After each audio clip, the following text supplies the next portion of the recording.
Returning will be controversial. Praia de Luz was a popular family holiday resort. But things haven't been the same since Madeleine's abduction.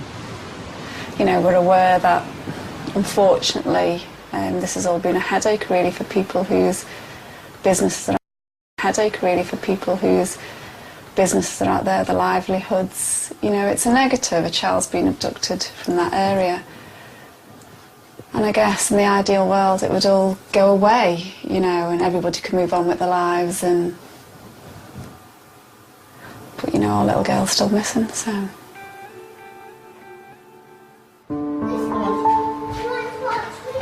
Sounds good to me. Which one have you got? I think, regardless of what anybody thinks of me and Jerry, and I'm a bit past caring now really, but, you know, I think people do feel for Madeleine. And that's the most important thing, and they want Madeleine to be found and they want Madeleine to be well. There has been a question as to why now, and I'd simply say, well, Madeleine's still missing. Why not now, you know?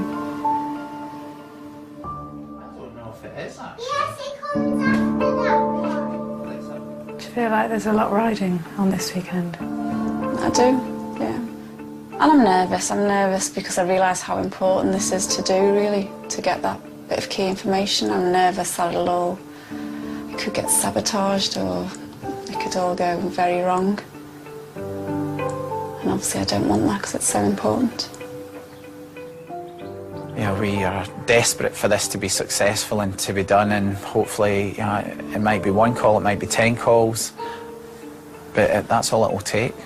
It could be just one piece of information.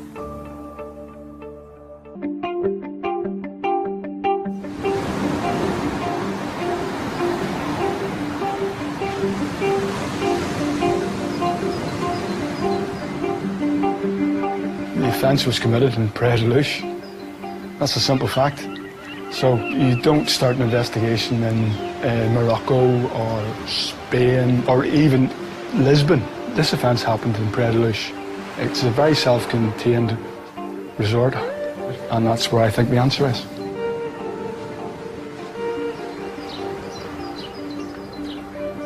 Dave Edgar is leading the search for Madeleine McCann.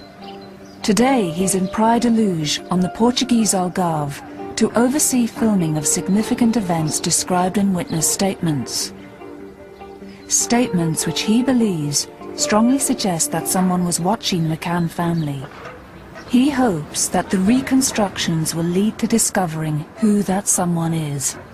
They may have been watching the apartment for a week or more. I don't think it was someone random. In my experience, random just doesn't happen. Someone just doesn't go in, pass her by and pick up a child and take it. These things are planned. Okay. This scene, you're standing over there now, okay, and you're standing at an angle. This angle. Yeah. Action. Witness number 1 is a British tourist. She first saw something strange 4 days before Madeleine disappeared. I was walking along the road with my daughter when I saw a man. I grabbed my daughter's hand and pulled her towards me because for some reason he unnerved me.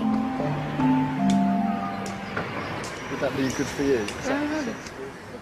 She saw the same man again, this time close to the McCann's apartment on the day before Madeleine went missing.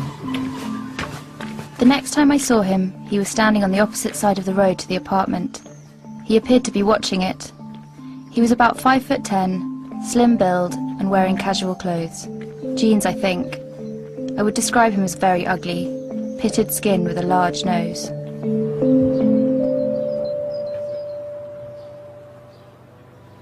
And as you're just passing here, this chap will be stood over there.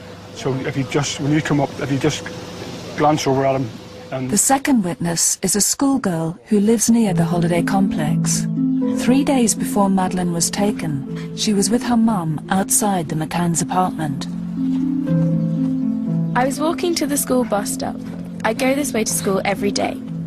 As I was walking down the road near the apartments, I saw a man on the small path behind the block. My grandparents used to live in that apartment, so I always look at it as I pass by. The man seemed to be looking at the balcony of the ground floor apartment. He was wearing a black jacket and leaning against the wall.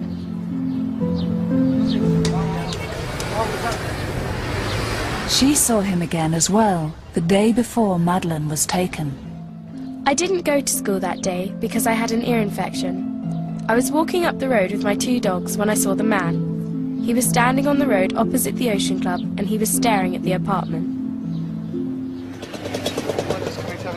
You've been coming from your apartment, which is over here somewhere.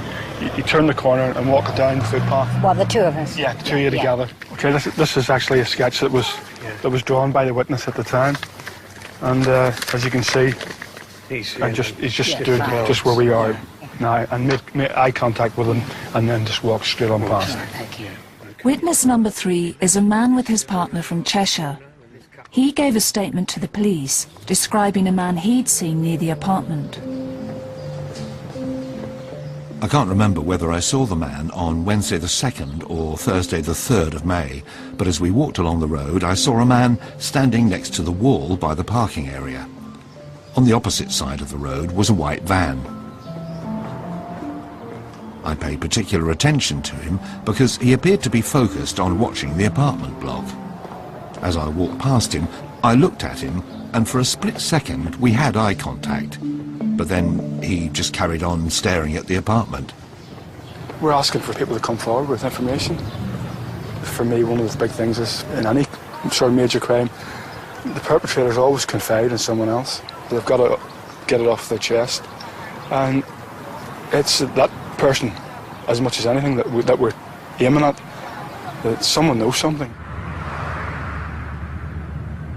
Jerry is back in Praia da Luz. His arrival and the reconstructions are attracting a lot of media attention. But for the people who live here, it's attention they can do without.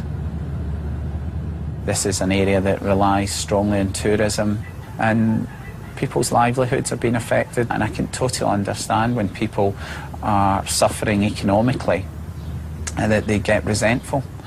But I hope they can understand as well that as parents, we need to find Madeleine. The simmering anger is evident. A brand new billboard poster of Madeleine with "Help Me" in Portuguese has been splattered with paint. And at the holiday complex, Jerry can hear the hostility.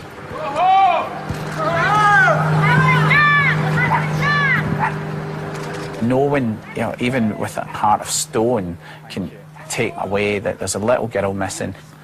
Why anyone would not want to help find her is a mystery. And obviously, if we find Madeleine, then everyone can move on.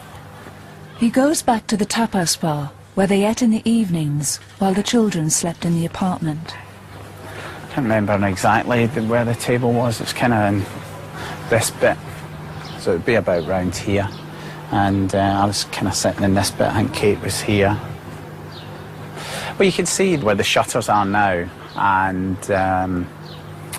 the bit of the hedge that's grown, it was cut, a couple of feet lower than that.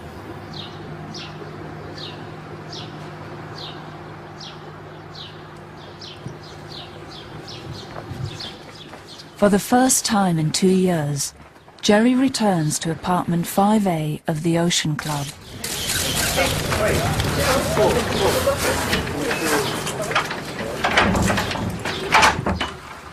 The last place where he saw his daughter, Madeleine, asleep in her bed.